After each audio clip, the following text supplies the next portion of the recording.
నమస్తే, welcome to our channel.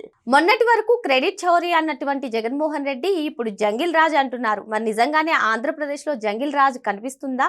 మరి ఇంకో పక్క చూసుకున్నట్లయితే అనేక ఆంక్షలు అంటూ ఆయన గత పర్యటనలో కూడా అదే పదం విన్నాం. ఇప్పుడు కూడా అంబటి రాంబాబును పరామర్శించేటువంటి నేపథ్యంలో అనేక ఆంక్షలు ఉన్నాయి అంటున్నారు. నిజంగానే ఆంక్షలు ఉన్నాయా? అసలు ఏం జరుగుతుంది తెలుసుకునే ప్రయత్నం చేద్దాం. దీన్ని విశ్లేషించడానికి మనతో పాటుగా ఉన్నారు ప్రముఖ ఆర్థిక, రాజకీయ, సామాజిక విశ్లేషకులు అప్సాని రాజేష్ గారు. నమస్తే సార్. నమస్కారం.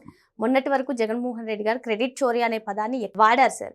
ఇప్పుడు 2 రోజుల క్రితం కార్యకర్తలతో, నేతలతో మీటింగ్ పెట్టి జంగిల్ రాజ్ అన్నారు. ఇప్పుడు కూడా సాక్షి మీడియాలో అంబటి రాంబాబు నివాసానికి వెళ్తున్నటువంటి నేపథ్యంలో జంగిల్ రాజ్ పై జనాగ్రహం అంటున్నారు. మరి నిజంగానే జనాగ్రహం ఉందా? అసలు జంగిల్ రాజ్ అనే పదాన్ని ఏ విధంగా చూడాలంటారు? మరి వీళ్ళు చెప్తున్నటువంటి ఆంక్షలు కూడా ఉన్నాయా? ప్రభుత్వం నిజంగానే అన్ని ఆంక్షలు విధిస్తుందంటారా? ఇప్పుడు వాస్తవంగా జంగిల్ రాజ్ అంటే ఏదో పలకటానికి చాలా సౌకర్యవంతంగా ఉంది కదా, ప్రచారానికి బాగా అందంగా ఉంది కదా అని చెప్పని ఒక పదాన్ని వాడుతున్నారు. అసలు జంగిల్ రాజ్ అంటే అర్థం ఏంటి? ఆటవిక రాజ్యం. అడవిలో ఏ రాజ్యం నడుస్తుంది? బలం ఉన్నాడిదే రాజ్యం. అంటే ఎవరు వేటాడగలిగితే, ఎవరు వేటాడబడితే వేటాడబడేవాడి మీద వేటాడేవాడు ఆధిపత్యం చెలాయిస్తూ ఉంటాడు.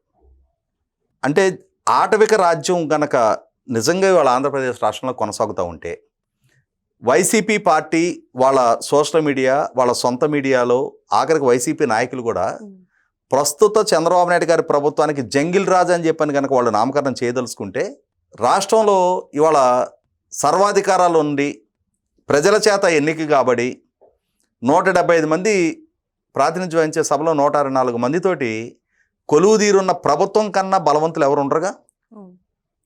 వాళ్ళ పర్యటనలే సాగాలి, వాళ్ళ రాజకీయమే నడవాలి. ఎలా అయితే అడవిలో బలం ఉన్నాడి రాజ్యమే నడుస్తుందో, ఎవరి దగ్గర కర్ర ఉంటే వాళ్ళదే బర్రె, దాన్ని ఆటవిక రాజ్యం అంటారు, జంగిల్ రాజ్ అంటారు. అదే కనుక చలామణి అవుతుంటే వైసీపీ పార్టీ కేంద్ర కార్యాలయం అంత స్వేచ్ఛగా వాళ్ళ రాజకీయాలను నిర్వహించుకోగలుగుతారా? వాళ్ళ రాజకీయ కార్యకలాపాలు అంత స్వేచ్ఛగా నిర్వహించుకోగలుగుతారా? ఇప్పటి వరకు 2024 జూన్ 12 ఎన్డీఏ కూటమి ప్రభుత్వం పదవి బాధ్యతలు చేపట్టిన తర్వాత జూలైలోనో ఆగస్టులోనో వినుకొండలో రషీద్ అనే వైసీపీ కార్యకర్త చనిపోయాడు అని చెప్పని అతని కుటుంబాన్ని పరామర్శించడానికి జగన్మోహన్ రెడ్డి బయలుదేరాడు. అంటే ప్రభుత్వం పదవి బాధ్యతలు చేపట్టిన తొలినాళ్లలోనే, జూలై నెలే 10:30కి తాడేపల్లిలో బయలుదేరి ఆయన 105 కిలోమీటర్లు ఉన్న వినుకొండ రీచ్ అవడానికి 7:30 గంటలు పట్టింది ఆయనకి. ఎందుకు? స్వేచ్ఛగా ఎక్కడికక్కడ ఆయన శ్రేణులు ఆయన్ని స్వాగత సత్కారాలు పలుకుతా, నెల రోజుల క్రితం ప్రజలు చిత్తుగా ఓడించి ప్రతిపక్ష హోదా కూడా కట్టబెట్టకపోయినా కూడా సహజంగా అంత ఘోరవటం ఎదుర్కొన్న వాళ్ళు ఎవరైనా కూడా ఏం చేస్తారంటే, అరే ప్రజల చేత ఇంతటి చీత్కరానికి మనం గురయ్యాం కదా, మనం కొన్నాళ్ళు చాలా లో ప్రొఫైల్ మెయింటైన్ చేద్దామని అనుకుంటారు. ఇటువంటి పరామర్శకు వెళ్ళే సందర్భం ఉన్నా కూడా ఎలా వెళ్ళామో ఎలా వచ్చామో కూడా రెండే కంటికి తెలియకుండా, అంటే వాళ్ళ శ్రేణుల్లో మనోధైర్యం నింపటం కోసం, ఆ కుటుంబం పట్ల సానుభూతి వ్యక్తం చేయటం కోసం, వాళ్ళకి ఏదైనా సహాయం చేయాలంటే చేయటం కోసం పార్టీ అధినేతగా తను వెళ్ళటాన్ని తప్పట అవసరం. కానీ ఆ వెళ్ళే క్రమంలో ప్రజల చేత అంతటి చేత్కరానికి గురయ్యి ఊరేగే హక్కు, అర్హత ఎక్కడుంది? అంటే ఇక అన్ని ప్రమాణాలు దిగజారిపోయి, మామూలుగా అయితే సిగ్గులేని వాళ్ళకి నవ్వే సింగారం అంటారు. అలాగే ప్రజలు నన్ను చేత్కరించుకుంటే నాకేంటి, నన్ను ఓడిస్తే నాకేంటి, నా అభ్యర్థులు జిల్లా మొత్తం క్లీన్ స్వీప్ అయి ఓడిపోతే అన్ని నియోజకవర్గాలు కూడా నాకేంటి, నేను మాత్రం ఈ ఊరేగింపులు చేసుకుంటా, పూలు చల్లించుకుంటా. దేనికి వెళ్తున్నావు? ఒక వ్యక్తి చనిపోతే ఆ కుటుంబాన్ని పరామర్శించడానికి వెళ్తా, పూలు చల్లించుకోవటం ఏంటి? కనీసం నీకు దుఃఖం రాకపోయినా దుఃఖం వచ్చి నటించాలి. అక్కడి నుంచి మొదలుపెట్టి ఈ రోజు దాకా ఆయన అనుకున్న ఏ రాజకీయ పర్యటన, ఆయన ఏ రాజకీయ కార్యకలాపాలు ప్రభుత్వ నిర్బంధంతో ఉక్కుపాదంతో అణిచివేశారు. ప్రభుత్వం చాలా స్వేచ్ఛగా ఆయన అనుకున్న దానికన్నా మెరుగ్గా ఆయన పర్యటన ఆయన చేసుకోగలుగుతున్నాడు. ఇక్కడ గమనించుకోవాల్సింది, ప్రభుత్వం ఖచ్చితంగా కొన్ని నిబంధనలు పెడతారు. గుంటూరులో మొన్న అంబటి రాంబాబు చేసిన వ్యాఖ్యల నేపథ్యంలో, అక్కడ చెలరేగిన ఉద్రిక్తతల నేపథ్యంలో కొన్ని ఆంక్షలు పోలీస్ డిపార్ట్మెంట్ వైపు నుంచి విధించడం జరుగుద్ది. ఇన్ని వాహనాల్లోనే రావాలి, సెక్షన్ 30 అమల్లో ఉంది, మళ్ళీ మీరు అనీవెన్గా గ్యాదరింగ్ చేస్తే అది ఇంకేదైనా చేయి దాటిపోయి ఇంకేదైనా ఒక ఘర్షణపూరిత వాతావరణానికి దారితీస్తే సమాజంలో శాంతి భద్రతల విఘాతానికి దారితీయడానికి ఆస్కారం ఉంటుంది కాబట్టి మిమ్మల్ని ర్యాలీలు ఊరేగింపులు చేయొద్దని చెప్పారు. అయినా సరే గన్నవరం ఎయిర్పోర్ట్ దిగిన దగ్గర నుంచి ఈయనకి మాత్రమే అలవాటు అయి ఉన్న ప్రక్రియ. చచ్చిపోయిన దగ్గరికి వెళ్ళినా నువ్వు దేనికి వెళ్తున్నావు?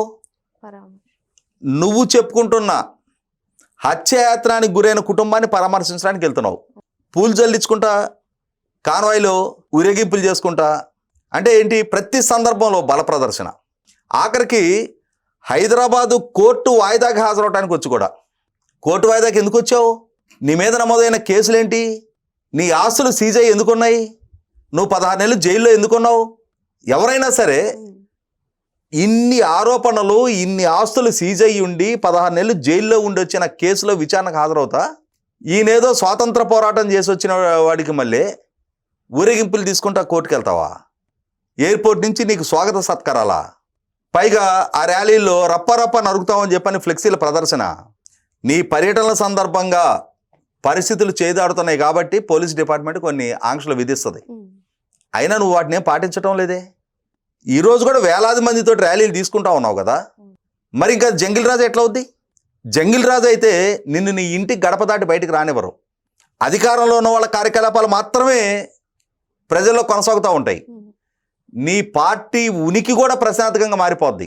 ఎందుకంటే బలం ఉన్నవాడిదే రాజ్యం కాబట్టి, ప్రజా మద్దతు వాళ్ళకే దక్కింది కాబట్టి. కానీ వాళ్ళ ప్రజాస్వామ్య స్ఫూర్తి పరిడవల్లేలాగా నీకు 11 స్థానాలే వచ్చినా నువ్వు ఇంతటి స్థాయిలో ఇన్ని సందర్భాల్లో ఇన్ని ఓళ్ళకి నీ రాజకీయ కార్యకలాపాలు విస్తరించుకోగలుగుతున్నావు కదా, నిర్వహించుకోగలుగుతున్నావు కదా. అంటే ఖచ్చితంగా ఇది జంగిల్ రాజు కాదు, ప్రజాస్వామ్య స్ఫూర్తికి కట్టుబడి ఉన్న ప్రభుత్వం. నీ రాజకీయాన్ని కూడా చేసుకునే హక్కుని గౌరవించి గుర్తించి దానికి తగిన పోలీస్ పరమైన భద్రత కూడా ప్రభుత్వం కల్పిస్తూ ఉంది. ఇవాళ ఈ ప్రభుత్వ హయాంలో ఎంతో స్వేచ్ఛగా నువ్వు నీ కారు నుంచి బయటకు వచ్చి చేతులు ఇట్లా పెట్టి వేలాది మంది సమక్షంలో నీ పర్యటనలు కొనసాగించుకోగలుగుతున్నావు. కానీ నీ పాలనా హయాంలో నీ పర్యటనలు ఎలా కొనసాగినాయి? వారికి బ్యారికేడ్లు, పోలీస్ పరదాలు, షట్టర్లు మూసేయటాలు, చెట్లు నరికేయటాలు, ఒక నిర్బంధం మధ్యలో ప్రజలకు ఒక పనిష్మెంట్ లాగా నీ పర్యటనలు కొనసాగినాయి.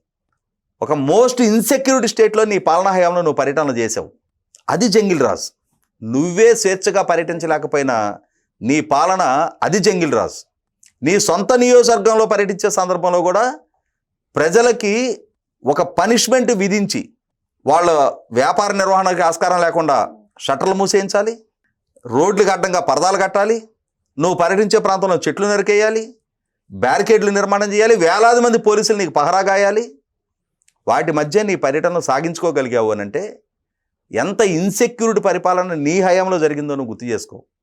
ఇవాళ స్వేచ్ఛగా వ్యాను బయటకు వచ్చి చేతులు పైకెత్తి నమస్కారాలు చేసుకుంటా నీ ర్యాలీలు కొనసాగించగలుగుతా ఉన్నావు.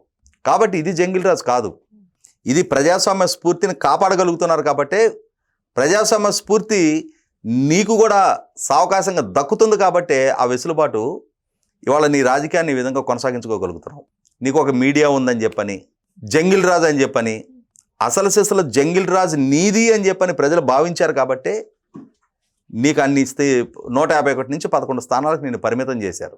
ఇంకా నీకు ఒక పదజాలాన్ని వాడే పరిజ్ఞానం ఉన్న స్క్రిప్ట్ రైటర్లు ఉన్నారు కదా అని చెప్పని ఈ విధమైన అతకని పొసగని స్లోగన్స్ తీసుకుంటే అవి అంతిమంగా నీకే బూమరాంగ్ అవుతాయి, నీ భాగోతమే చర్చనీయాంశం అవుద్ది.